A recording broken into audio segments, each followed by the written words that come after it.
Welcome to online class, my dear students. I hope you are hale and hearty at home. I am also well by the grace of Almighty Allah. Dear students, at first I thank to our honorable principal sir for arranging online classes for you. Dear students, you know that we are passing a critical situation due to COVID-19, which has spread all over the world as a pandemic form. Dear students, for a long time we are confined within the four walls of our house. Dear students, but we are not left behind in studies. Dear students, we have started many things through online classes. Dear students, today we will discuss an important topic, and it is voice in class 3. Dear students, you know that we have already finished 2 classes about voice and changing voice report. এটা আমার 3rd class. Already আমি 2টি class শেষ করেছি। ওই 2টি ক্লাসে rules সম্পর্কে আলোচনা করেছি এবং কিছু উদাহরণ, এবং দ্বিতীয় আরেকটা ক্লাসেও কিছু এক্সাম্পলস দিয়েছি। নাম্বার 3 ক্লাসে আজকে আমি 8টা সেন্টেন্স লিখেছি। এই 8টি সেন্টেন্সে ব্যতিক্রম রুলসের উপর। সো এই ক্লাসটি অন্যান্য ক্লাসের চেয়েও কম ইম্পর্টেন্ট না, খুবই গুরুত্বপূর্ণ একটা ক্লাস। যাই হোক, সেই জন্য মনোযোগ দিবে এবং আগে আমার কথাগুলো শুনবে, দেন নোট ডাউন মাই কি পয়েন্টসগুলো নোট ডাউন করবে, এরপর খাতায় তোমরা এই অ্যান্সারগুলো তুলে নেবে। Dear students, number 1 sentence is I'm going to buy 2 books. Number 2 is he killed himself. Number 3 is I should have the ball. Number 4, he watched me play cricket. Number 5, do you read a story? Number 6, she did not buy the book. Number 7, I know him. Number 8, his behavior marveled me. এই 8টি sentence 8টি রুলসের উপর। So আমরা class মনোযোগ দিয়ে করব। Number 1 দেখা যাচ্ছে I am going to buy 2 books. সেন্টেন্সটি দেখতেই প্রথমে মনে হচ্ছে প্রেজেন্ট কন্টিনিউয়াস টেন্সেস। কেন? এই যে সাবজেক্ট আছে এম ইজ আর অক্সিলারি থেকে যে কোনো একটা আছে, এম আছে আর ভার্বের সাথে আইএনজি যুক্ত আছে। সো সেন্টেন্সটি দেখতেই প্রেজেন্ট কন্টিনিউয়াস টেন্সের মতো মনে হচ্ছে, বাট এই সেন্টেন্সটা প্রেজেন্ট কন্টিনিউয়াস টেন্স নয়। এটা হচ্ছে যে গোইং টু, এটা একটা মোরাল অক্সিলারি। সো এই ক্ষেত্রে টেন্স ভয়েস চেঞ্জ করার নিয়ম আলাদা। এটাকে আমি প্রেজেন্ট কন্টিনিউয়াস টেন্স ভেবে যদি করি সেক্ষেত্রে অ্যান্সার সঠিক হবে না।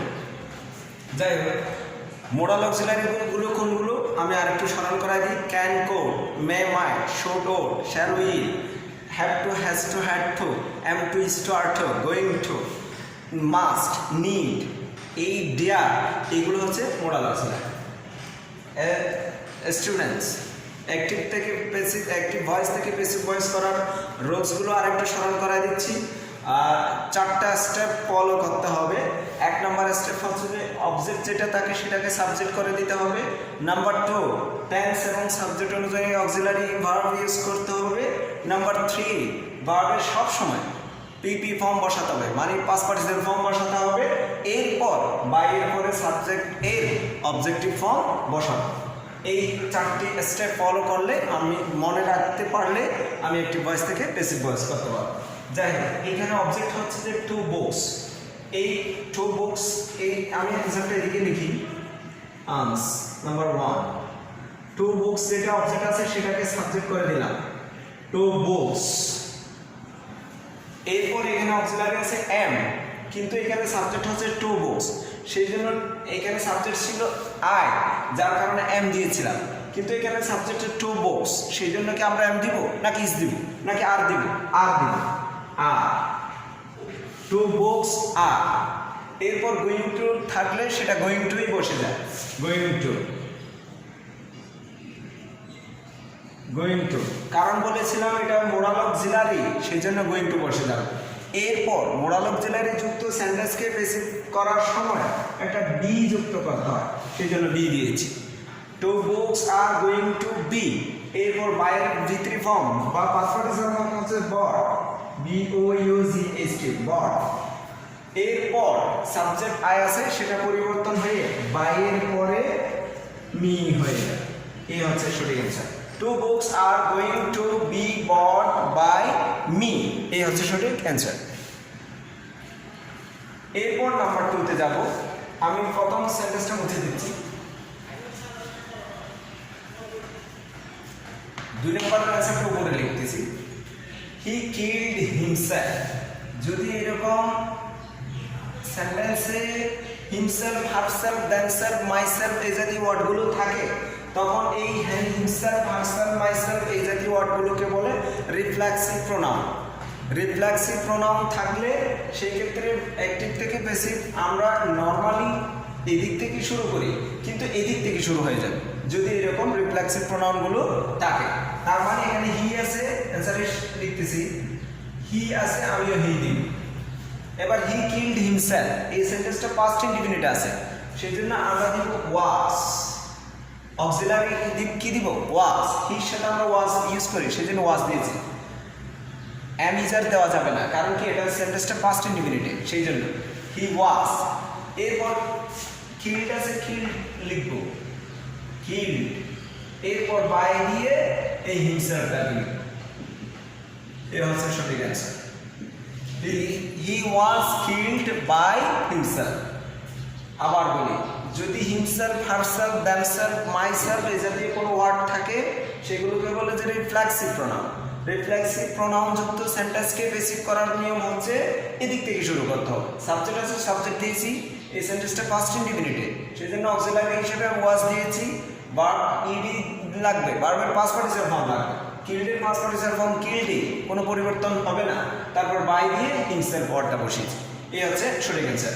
Number 2 sentence is finished. এরপর আমি এটা মুছে দিলাম। নাম্বার 3 তে যাচ্ছি। I should have the poor. এই সেন্টেন্সটা একটা অক্সিলারি আছে, এটা হচ্ছে শুড। এটা কি অক্সিলারি? Modal auxiliary.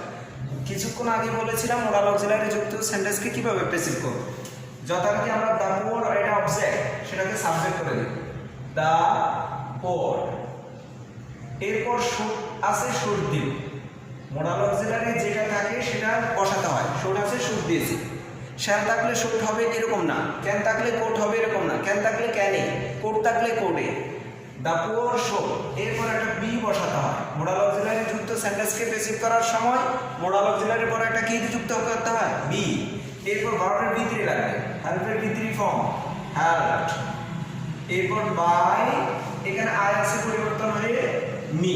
এই হচ্ছে সঠিক অ্যান্সার। Number 3 is finished. এরপর আমি নাম্বার 3 সেন্টেন্সটা ইরেজ করে দিচ্ছি। নাম্বার 4 এ যাব। হি ওয়াচড মি প্লে ক্রিকেট। এই সেন্টেন্সে লক্ষ্য করো দুটি ভার্ব আছে, একটা হচ্ছে ওয়াচড মানে দেখা, আর একটা হচ্ছে প্লে খেলা। এই জাতীয় একটা সেন্টেন্সে যদি দুটি ভার্ব থাকে তখন কিভাবে প্যাসিভ করব? এই সেন্টেন্সে দুটো অবজেক্ট আছে, আবার মি একটা অবজেক্ট, ক্রিকেট একটা অবজেক্ট। সো আমরা মি এই ব্যক্তিবাচক অবজেক্টটাকে সাবজেক্ট করে দিলে হবে আই। এবার হি ওয়াচড মি, এই সেন্টেন্সটা পাস্ট ইনডিফিনিট আছে, সেজন্য আমি দিব কি? ওয়াচ। অক্সিলারি হিসেবে কি দিব? ওয়াচ। এরপর ভার্বের ভিতরে লাগবে, মানে ওয়াচড ভার্বের ভিতরেও ওয়াচড। একটা জিনিস মনে রাখতে হবে, যেই সেন্টেন্সে যেই ওয়ার্ড, যেই ভার্বের ফার্স্ট ফর্ম ইডি দিয়ে হয়, সেটার পাস্ট পার্টিসিপল ফর্মও ইডি দিয়ে হয়। I was watched. এবার যে ভার্বটা থাকে সেই ভার্বের আগে একটা টু যুক্ত করাতে হয়, টু প্লে। এরপর বাকি অংশটুকু লিখে দিব, cricket. I was watched to play cricket. এরপর বাই হিম, এখানে শুরুতে যে সাবজেক্টটা ছিল হি, সেটা পরিবর্তন হয়ে বাই হিম করে দিলাম। স্টুডেন্টস মনে রাখবে, এই ভার্ব যেটা আছে প্লে, এটার আগে এটা সবসময় কি যোগ করবে? টু যোগ করবে। যদি এই ভার্বটা প্লে না থাকে, প্লেইং থাকতো, এরকম আইএনজি যুক্ত অবস্থায় থাকতো, তাহলে এই টুটা যুক্ত করতাম না, তাহলে আমরা প্লেইংয়েই বসে দিতাম। তাহলে একটা সেন্টেন্সের ভিতরে আমি দুইটা রুলস বলেছি। যদি ভার্বের বেস ফর্মে থাকে তাহলে প্যাসিভ করার সময় ওই বেস ফর্মের আগে একটা টু যোগ করব। যদি ভার্বটা যদি পার্টিসিপল অবস্থা থাকে, প্রেজেন্ট পার্টিসিপল অবস্থায়, মানে ভার্বটা আইএনজি যুক্ত থাকে সেক্ষেত্রে একটু যুক্ত করব না, যেভাবে আছে আইএনজি যুক্ত অবস্থায় সেভাবেই বসাবো। Number 4 is finished. এরপর নাম্বার 5 এ যাচ্ছে। নাম্বার 5 হচ্ছে do you read a story. এই সেন্টেন্সটা ইন্টারোগেটিভ সেন্টেন্স আছে, তবে এটা কোন সেন্টেন্সের উপর ইন্টারোগেটিভ সেটা দেখো। যদি সেন্টেন্সের শুরুতে ডু ডাজ থাকে বুঝবো এটা প্রেজেন্ট ইনডিফিনিটের উপর ইন্টারোগেটিভ সেন্টেন্স। এখন do you read a story, এই সেন্টেন্সটাকে যদি অ্যাসার্টিভ করি হবে ইউ রিড এ স্টোরি, এটা হচ্ছে অ্যাসার্টিভ ফর্ম। এবার ওই সেন্টেন্সটাকে যদি প্যাসিভ করি তাহলে হবে a story is read by you. ওই প্যাসিভের যে অক্সিলারি আছে সেটাকে আবার শুনতে নিয়ে আসতে হবে। তার মানে এই সেন্টেন্সটাকে প্যাসিভ করতে গেলে 3টা ধাপ ফলো করতে হবে। 1 নম্বর ইন্টারোগেটিভ সেন্টেন্সের ইন্টারোগেটিভ মোড থেকে অ্যাসার্টিভ করতে হবে, ওই অ্যাসার্টিভ সেন্টেন্সটাকে প্যাসিভ করতে হবে। প্যাসিভ করার পর যে অক্সিলারিটা থাকবে সেটাকে সেন্টেন্সের শুরুতে নিয়ে এসে বাকি অংশটুকু বসাবো, লাস্ট ইন্টারোগেটিভ চিহ্ন রাখবো। তার মানে এই সেন্টেন্সটাকে যদি আমি ইন্টারোগেটিভ প্যাসিভ করতে চাই আমাকে অ্যান্সার লিখতে হবে ইজ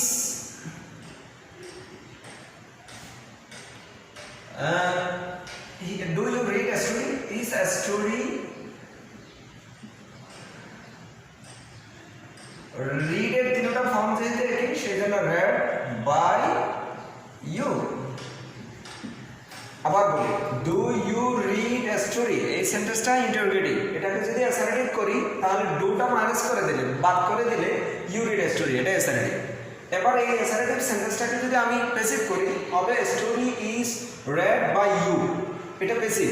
কিন্তু ওই নিয়ম হচ্ছে ওই অক্সিলারিটাকে শুরুতে নিয়ে আসতে হয়, সেজন্য শুরুতে নিয়ে আসছি is a story read by you, এটাই হচ্ছে সঠিক answer. Number 5 is finished. Number 6 এ যাচ্ছে। she did not buy the book, এইখানে এই একটা নেগেটিভ চিহ্ন আছে did not থাকলে বুঝবো এটা past indefinite tense, do not does not থাকলে বুঝবো প্রেজেন্ট ইনডিফিনিট টেন্স। অন্যান্য টেন্সের জন্য অক্সিলারির পরে এটা নট যুক্ত থাকবে। তাহলে she did not buy the book, এই সেন্টেন্সটা নেগেটিভ, আমরা বেসিক করার সময় নেগেটিভ রাখবো। যথারীতি দা বুক অবজেক্টকে সাবজেক্ট করে দিই, দা বুক এই সেন্টেন্সের অবজেক্ট, সেটাকে সাবজেক্ট করলাম দা বুক। এবার she did not buy the book, এটা যেহেতু পাস্ট ইনডিফিনিট আছে আমরা পাস্ট ইনডিফিনিটের প্যাসিভ করার সময় অক্সিলারি হিসেবে কি ইউজ করি was বা were। এখানে দা বুক এটা যেহেতু সাবজেক্ট সিঙ্গুলার সেজন্য আমরা অক্সিলারি কি ইউজ করব was নাকি were, was, the book was। এরপরে এই নটটা এখানে যুক্ত করব অক্সিলারি পরে, দা বুক was not। এরপর বাই ভার্বের ভিতরি ফর্ম হচ্ছে যে বট, BOUGHT, বট। এরপর এখানে সাবজেক্ট আছে she, পরিবর্তন হয়ে বাই এর পরে হার হয়ে যাবে। এই হচ্ছে সঠিক অ্যান্সার। Number 6 is finished. এরপর নাম্বার 7 এ যাচ্ছি। নাম্বার 7 সেন্টেন্স হচ্ছে আই নো হিম, এটা এই সেন্টেন্সটা প্রেজেন্ট ইনডিফিনিট টেন্স, সাবজেক্ট আছে ভার্বের বেস ফর্ম আছে অবজেক্ট আছে, সো এটা প্রেজেন্ট ইনডিফিনিট টেন্স। এই সেন্টেন্সটাকে যদি আমি এটা মুছে দিলাম, এই সেন্টেন্সটাকে যদি প্যাসিভ করি অ্যান্সার হিসেবে লিখব হিম, এই অবজেক্টটাকে যদি সেন্টেন্সের শুরুতে নিয়ে যায় পরিবর্তন হয়ে কি হয়ে যায় হি। এরপর আই নো এটা যেহেতু প্রেজেন্ট ইনডিফিনিট আছে অক্সিলারি লাগবে এম ইজ আর, তাহলে হির জন্য আমরা কি ইউজ করব ইজ, হি ইজ। এরপর নো ভার্বের ভিতরি ফর্ম কি নোন, হি ইজ নোন। এরপরে বাই এর পরে সাবজেক্ট আই পরিবর্তন হয়ে মি হওয়ার কথা, কিন্তু আমরা বাই দিব না, আমরা দেব টু, এরপর বাই আই পরিবর্তন হয়ে মি। ডিয়ার স্টুডেন্টস একটা জিনিস লক্ষ্য করো, এখানে বাই হওয়ার কথা আমি বাই ইউজ করি নাই, বাই লিখি নাই, কারণ কি প্যাসিভ করার সময় কিছু কিছু ভার্বের পরে বাই না হয়ে ডিফারেন্ট প্রিপোজিশন ইউজ হয়। এই যেমন নোর সাথে প্যাসিভ করার সময় টু ইউজ হয়, এটা মনে রাখতে হবে, মানে বাই ইউজ করা যাবে না। এটা যদি সেন্টেন্স লিখতাম he is known by me, এটা সঠিক না, অ্যান্সার লিখতে হবে he is known to me, এটা হচ্ছে সঠিক অ্যান্সার। তাহলে এই জাতীয় কিছু ভার্বের সাথে যে বাই হয় না সেই ভার্বগুলো আমাদেরকে মনে রাখতে হবে। Number 7 is finished. নাম্বার 8 যাচ্ছি। His behavior marveled me. এই সেন্টেন্সটা ফার্স্ট ইনডিফিনিট আছে। অ্যান্সার হিসেবে হবে মি পরিবর্তন হয়ে সেন্টেন্সের শুরুতে আসলে আই। এবার যেহেতু সেন্টেন্সটা ফার্স্ট ইনডিফিনিট আছে তাহলে আমরা কি দিব? Was. I was, I was. এরপর ভার্বের ভিতরে আছে, ভিতরে ইউজ করব মার্ভেল। মার্ভেল মিন্স হচ্ছে যে বিস্মিত করা, অবাক করা। মার্ভেল। এরপর একটা বাই বসানোর কথা, কিন্তু আমরা বাই দিব না। কারণ কি? কিছুক্ষণ আগেই বলেছি নো ভার্বের পরে বাই হয় না বেসিক করার সময়। ঠিক তেমনি ভাবে মার্ভেল ভার্বের সাথে বেসিক করার সময় বাই হয় না, মার্ভেলের সাথে অ্যাট হয়। I was Marvel at. এরপর হিজ বিহেভিয়ার সাবজেক্ট সেটা লিখে দিন। হিজ বিহেভিয়ার, এই হচ্ছে সঠিক answer. I was Marvel at his behaviour. এই মার্ভেলের সাথে প্রেসিভ করার সময় তাহলে কি প্রিপোজিশন যুক্ত করতে হয়? অ্যাট। এটা মুখস্থ থাকতে হবে। নো ভার্বের সাথে টু। এরকম আরো অনেক ভার্ব রয়েছে যে ভার্বগুলোর সাথে ভিন্ন ভিন্ন প্রিপোজিশন যুক্ত হয়, বাই যুক্ত হয় না। তাহলে এই আজকের সেন্টেন্সগুলো খুবই ইম্পর্টেন্ট এবং রুলসগুলো ভেরি ইম্পর্টেন্ট, খুবই রেয়ার। এই রুলসগুলো যদি ভালো করে আয়ত্ত রাখতে চাও তাহলে বেশি বেশি প্র্যাকটিস করতে হবে। আমার গুরুত্বপূর্ণ কিপার্সগুলো নোট ডাউন করবে এবং তারপরে অ্যান্সারগুলো খাতায় তুলে নেবে। সবাই বাসায় বেশি বেশি প্র্যাকটিস করবে সেই প্রত্যাশা করছি। সবাই ভালো থাকবে, সুস্থ থাকবে। Thank you.